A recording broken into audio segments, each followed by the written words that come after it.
Les sugerimos que hablar un diálogo con los disertantes. Tal vez ellos, entre sí, con ustedes. El micrófono está disponible.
Breve, en el sueño, ahí se produce algo involuntario, ¿no?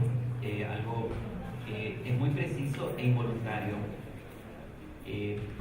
Una vez la persona que me introdujo al museo, cuando yo recién venía, no sabía cómo, que yo vengo de la ciencia en realidad, entonces no entendía bien cómo era esto de las visitas al museo y esto, y ahí trabajé después de 10 años. Él me dijo en una de las conversaciones que nunca contara un sueño, que lo escribiera, porque cuando uno lo cuenta por un ánimo de hacerse comprensible tiende a buscar sinónimos, y en el sueño no se pueden utilizar sinónimos porque inmediatamente le dan otro aspecto y otro significado. Lo otro es Ludwig Zeller, que es el último surrealista que está quedando en este momento, creo, en el mundo latinoamericano, que vive en Oaxaca, México. Y me confesó, alguna vez el poeta me confesó que una mujer le había dicho que debía tomar en serio los sueños, y desde ahí todo su trabajo se convirtió en algo muy prolífero y me lo transmitió a mí. Me dijo: aprende a soñar, ¿no? Y en realidad yo lo que hablo del sueño, más que de lecturas, es de propia experiencia, porque no me conforman las lecturas de Freud sobre los sueños, porque creo que el código que uno descifra de un sueño es muy, muy particular y muy, muy personal. Por tanto, es casi como esta taquigrafía de Felipe Fernández, que ¿quién puede leer eso? Y creo que hay algo ahí que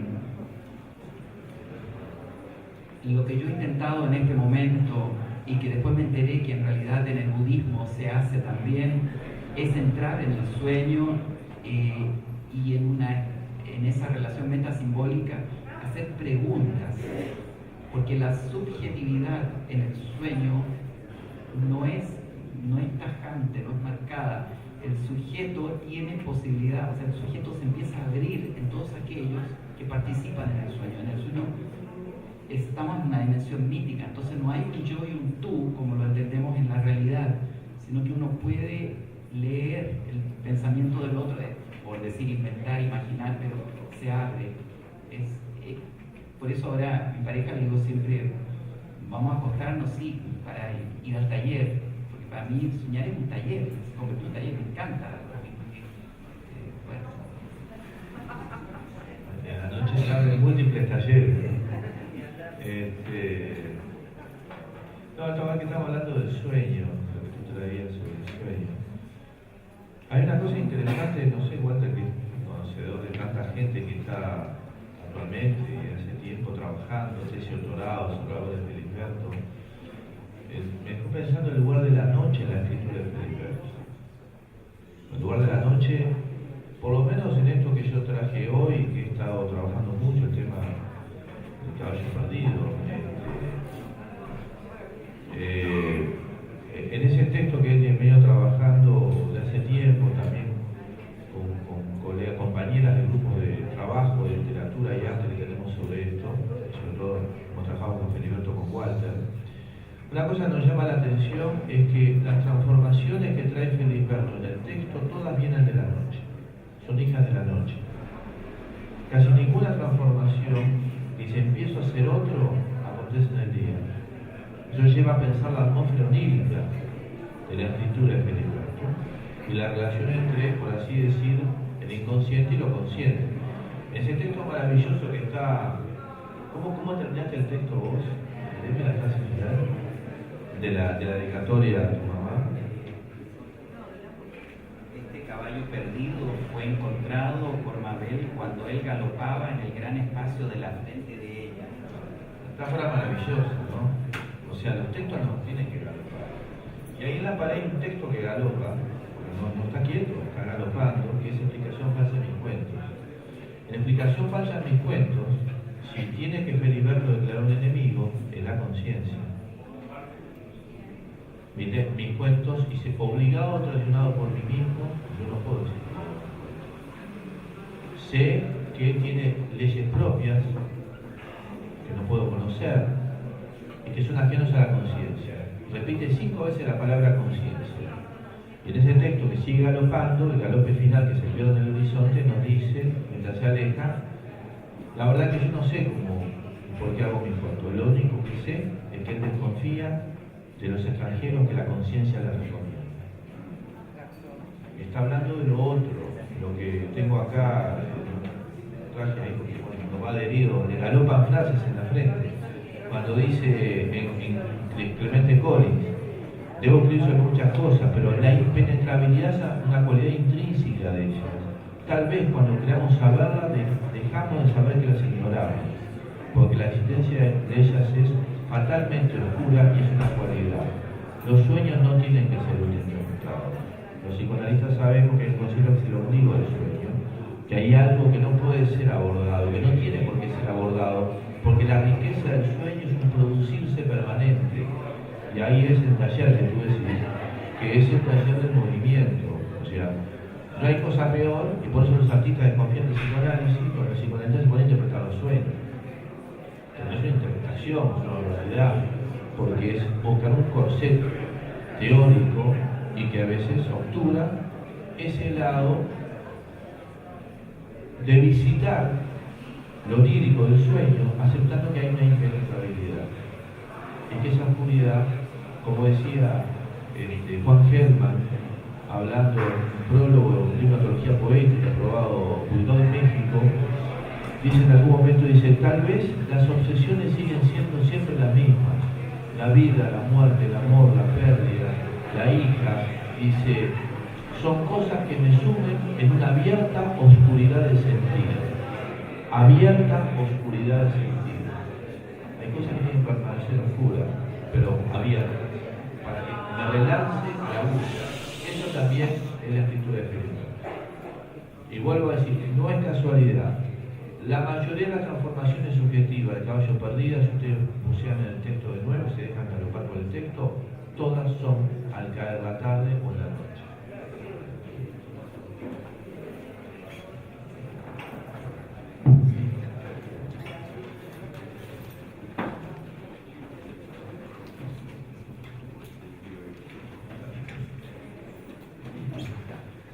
Yo creo que una de las cosas más fascinantes de la escritura de Felisberto, y ha sido mencionado por ambos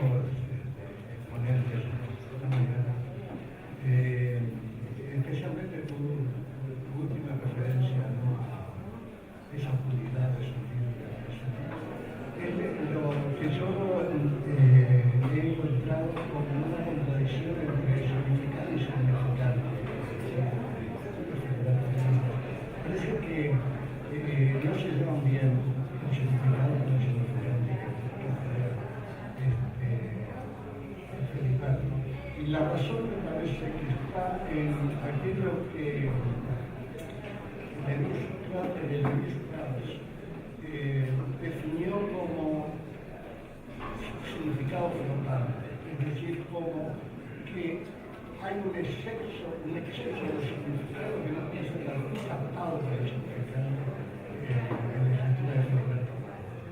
Y esto es lo que produce este extraordinario efecto de la lectura de filósofos romanos. Quien lo lee siente que lo que la escritura por sí no agota todo lo que Filiberto nos quiere decir.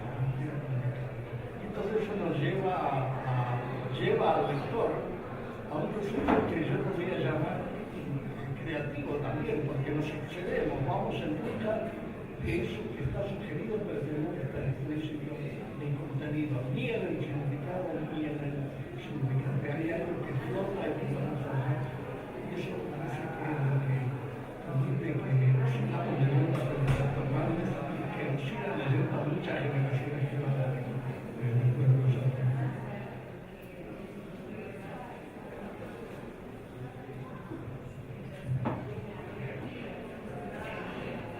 Me evoca otro tema interesante en relación a lo que tú decís, aquello que escapa.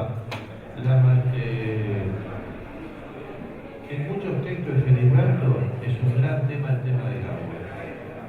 Es más acuático que terráqueo, tiene un juego con una idea. Es más acuático la casa inundada, ni que hablar, pero acá también. Los pensamientos vienen a vivir en el agua, vienen a beber al agua, en los afectos y está vacía una fuente. Después él al final quiere contener una vasija las aguas del recuerdo. Se derrama. Pero el otro es musical y acuático.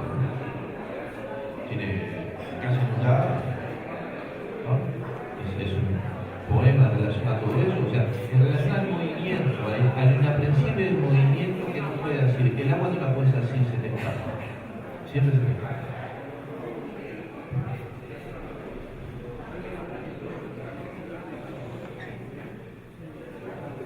Lo que quería comentar, me pareció muy interesante, es esas transformaciones que nos va a Filiberto. Como tú hoy decías que el socio era el mundo, como que fundió bien en un mundo que tiene ese reconocimiento de que necesita uno con el otro. Y esa la ternura que se desprende de Filiberto es a partir de eso mismo, de ese reconocimiento del sujeto en el objeto y la mente después se invierte. Y eso me parece bastante interesante, que es la capacidad que tiene Filiberto de transformar todo el tiempo las cosas y que uno las tiene pero no se da cuenta.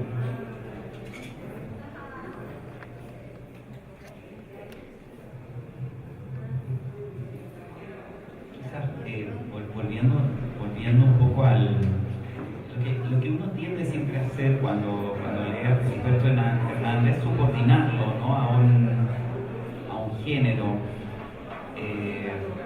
literario, es poesía, es ejercicio poético,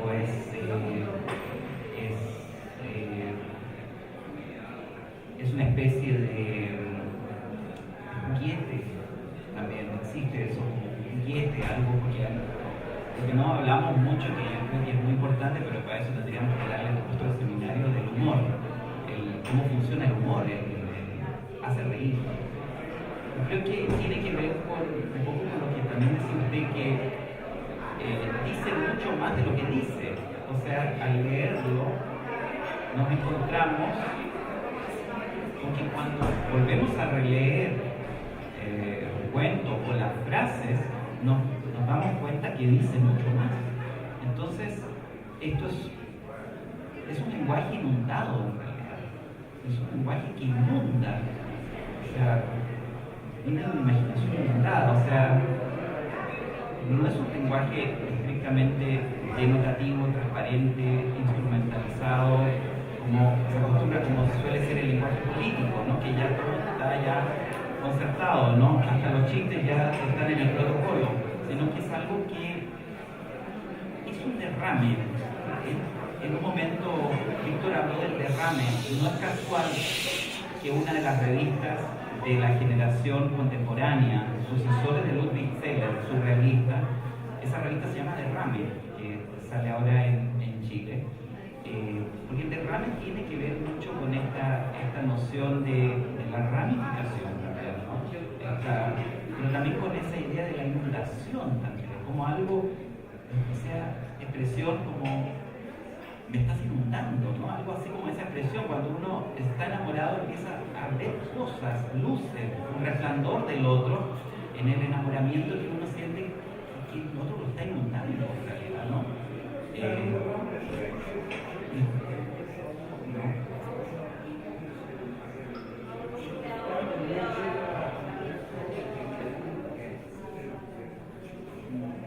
Justamente,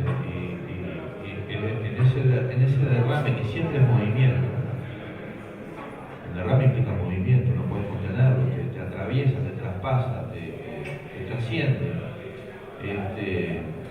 Yo vuelvo a decir, uno encuentra en la obra de Filiberto cosas impresionantes, yo las recomiendo que relean tal vez un movimiento que tiene que ver con todo esto del derrame y habla del movimiento de ideas, ¿ya? Y hablando de la vida y la muerte, en una parte tal vez el momento dice que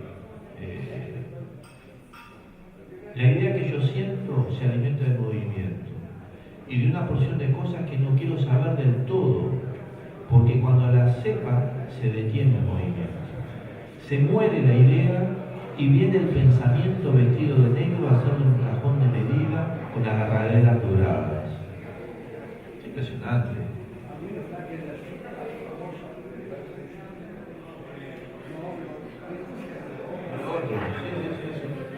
Mucha existencia tiene que ser fatalmente oscura. O sea, esta idea de encorsetar al pensamiento y te lo dice, bueno, te preparamos un entierro. El tema es que con esto Filiberto mató a mucha gente, porque lo desorientó, mucha gente que desorientaba, porque no sabe escribir, escribe en acero simple, escribe como habla. ¿Se acuerdan cuando le decían eso? Lo que pasa, Filiberto era muy fiel a sí mismo y esa búsqueda del movimiento, ¿no? En eso que él traía, mientras otros aman el concepto, yo amo el dejarme conceptuar. Quiero sentir el placer donde el concepto se forma en mí. Y eso implica toda una perspectiva que puede ser riesgosa para mucha gente, ¿no?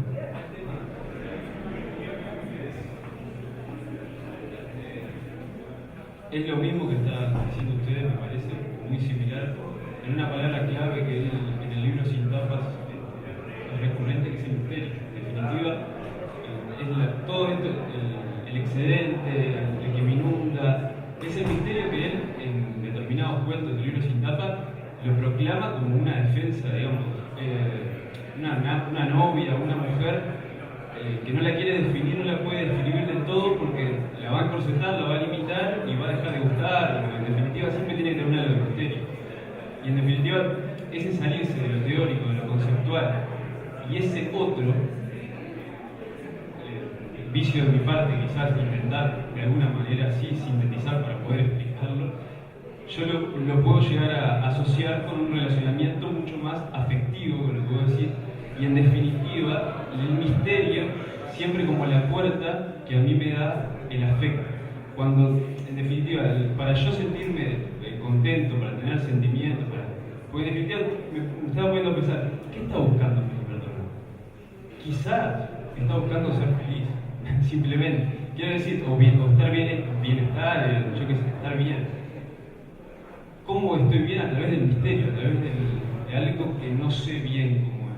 Y hasta, hay veces que hasta, no es siniestra la palabra, pero hasta tramposo de su parte, porque ¿qué nos está queriendo decir? Y quizás nos está haciendo creer que nosotros busquemos algo que ni siquiera no está, es simplemente, no sé, o es, bueno, es encontrable quizás de alguna forma.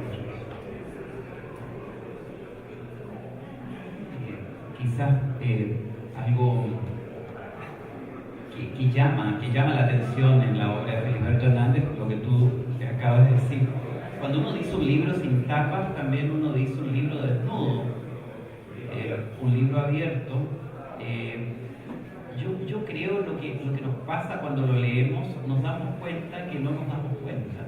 O sea, por lo menos a mí me pasa es que nosotros cuando nos enseñan a pensar desde niños, de cierta manera la sociedad en que crecemos nos limita, nos pone prácticamente ciertas censuras, ciertas barreras, que son naturales, no por maldad, ¿no?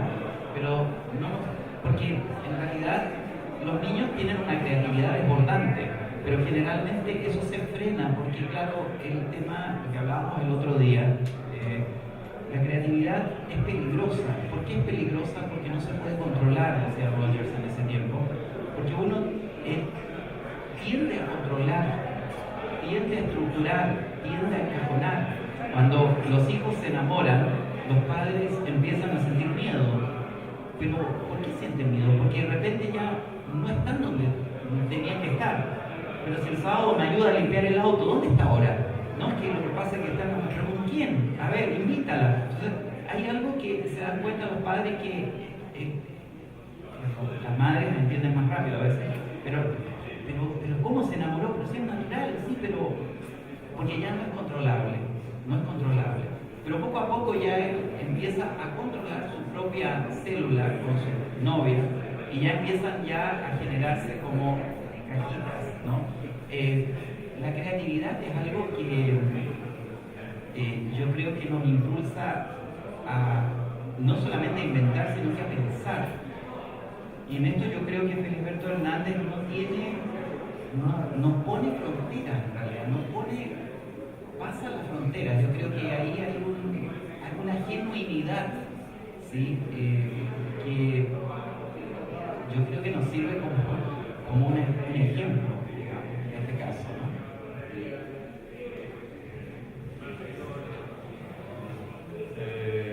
Una acotación interesante cuando hablaba del tema de cuando se guarda la libertad creativa a partir de ciertos límites, ¿no? Mientras estaba recorriendo este hermoso espacio, que realmente es un privilegio que tengamos en Montevideo esto y esta muestra, Fundación Unión, etc., me llamó la atención que muchas de las pinturas tienen esto: los límites de la cabeza son tenues, porque salen las palabras y visitan y galopan por el cabello. Fíjese, en varios, me llamó la atención como una de las cosas que aparece en varios pintores, en varios dibujantes, en fin, es la cabeza y los pelos. Notas musicales o palabras, o sea, las fronteras son tenues, son frágiles, salen las notas, o sea, Feliberto te abre la cabeza. Te abre la cabeza, ¿por qué? Porque tiene ese aspecto de misterio que siempre es una invitación a una búsqueda mejor. Por eso, la idea es alimenta el movimiento. Y eso creo que es maravilloso, que se escape del significado. No agota, no puedes explicarlo, no se puede explicar. Hay que vivirlo, hay que sentirlo, y tenés aproximaciones de sentido. Pero es muy interesante como los plásticos, casi todos, muestran un límite tenue de la cabeza con su contenido, como que se viene un trasvasamiento del contenido interior que viaja por el pelo, galopa, como el texto en la frente, y acá de la frente va hacia el pelo, fíjense acá, ¿no?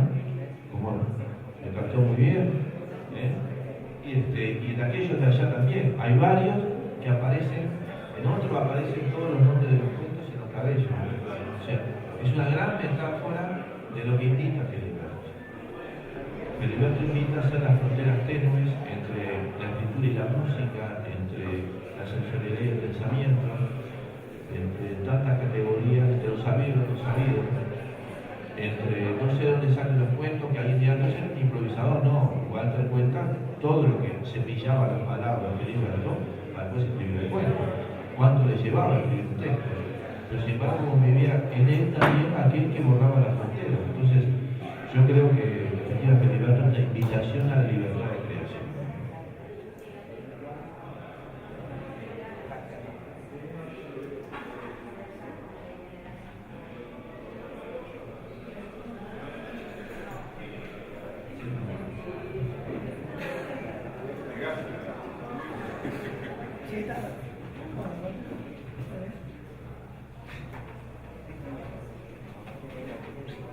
Hola, buenas noches. Bueno, felicitación.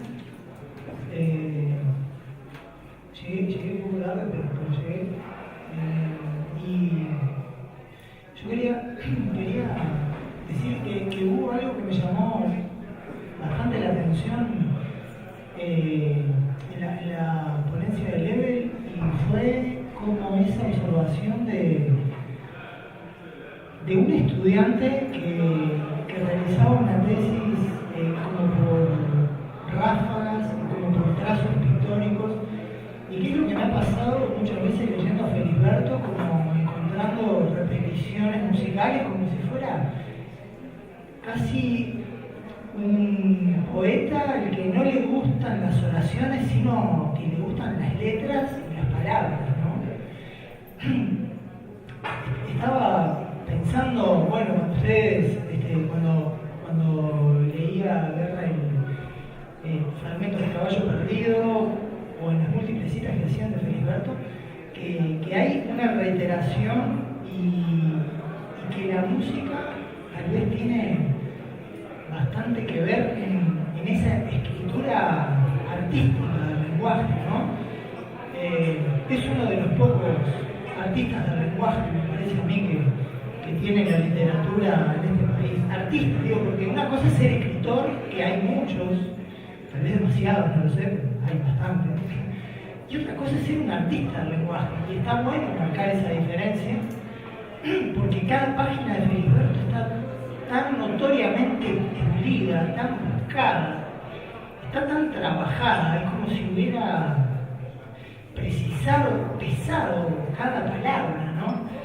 Y no hay una página de Feliberto en su obra completa, que yo no sé, serán 500 páginas, por lo menos lo he editado, 400, 500 páginas, no sé. Yo tengo los volúmenes de Arca editados hace unos años y bueno, va por ahí la cantidad de páginas, ¿no? Que no tendría mucho que ver en realidad la cantidad de páginas, porque bueno, Rulfo publicó 300 páginas y ya se sabe también, ¿no? Es como un ejemplo de sobriedad y de arte en el lenguaje, que hay muy pocos artistas del lenguaje que logran eso, me parece. Y bueno, no, nada, quería comentar eso porque muchas veces he escuchado en trabajos, exposiciones, análisis de Feliberto, y me parece que es como bastante aproximado a lo que a mí, particularmente como lector, me ocasiona ese tema como de la reiteración, pero una reiteración que no aburre, y que de repente podríamos buscarle las raíces musicales, no sé, también con aquellos autores del principio, con aquellos compositores musicales del principio del siglo, ¿no? Como podría ser, no sé, se me ocurre Bartók, por ejemplo, ¿no? Que hay como una renovación de la música, y que Feliberto es un oyente primigenio, ¿no? De Bartók y de esos autores del principio del siglo acá, ¿no? Como tal vez uno de los primeros que lee a Proust, y que de alguna manera lo lee en una clave que él después resignifica o recrea y la vuelca en escritura artística. Vamos.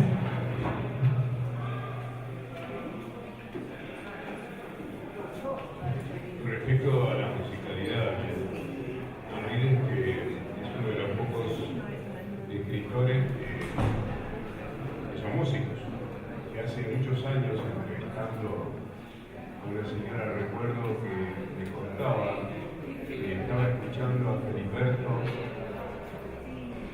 practicar la criptografía en una máquina del Ateneo, y que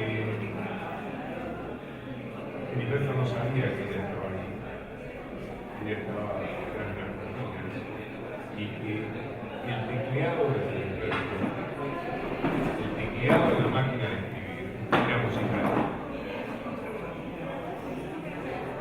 Y posteriormente, bueno, se ha escrito mucho sobre música y literatura, sobre todo el libro de Nora Giraldo. Sí, me olvidé de nombrar el libro de Nora Giraldo, que es un análisis. Es bien preciso, algunas cosas que tú dijiste.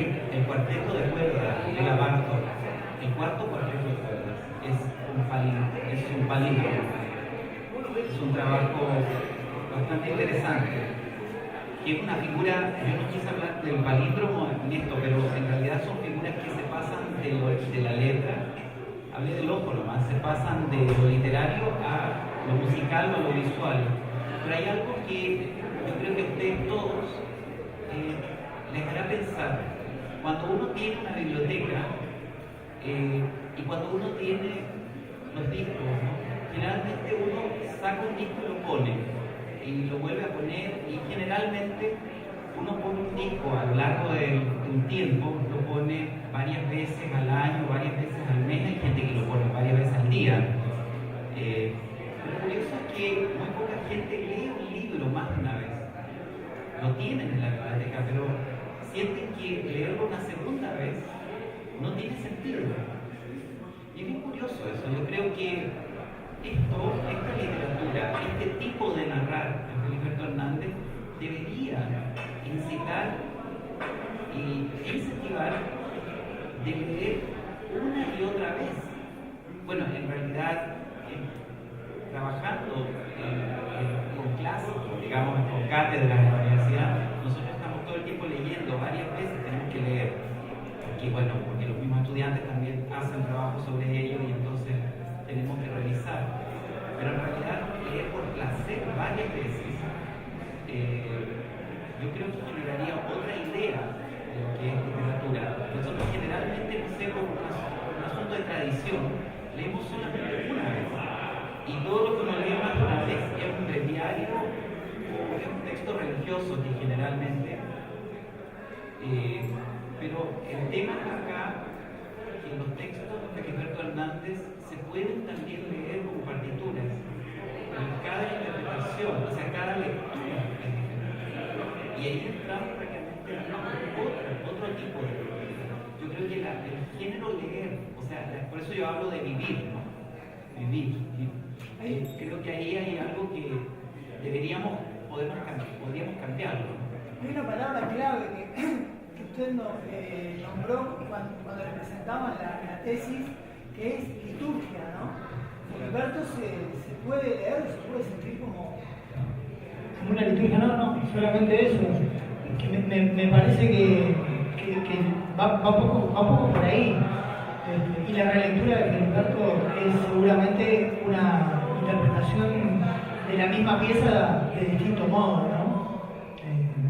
Puede también en ese sentido hacerse un paralelismo con la música que bien le va. Tiene que ver con lo que decías tú, Víctor, que hace casi 5 años. Distintas edades y en distintos momentos no podemos explicar conceptos de distintos.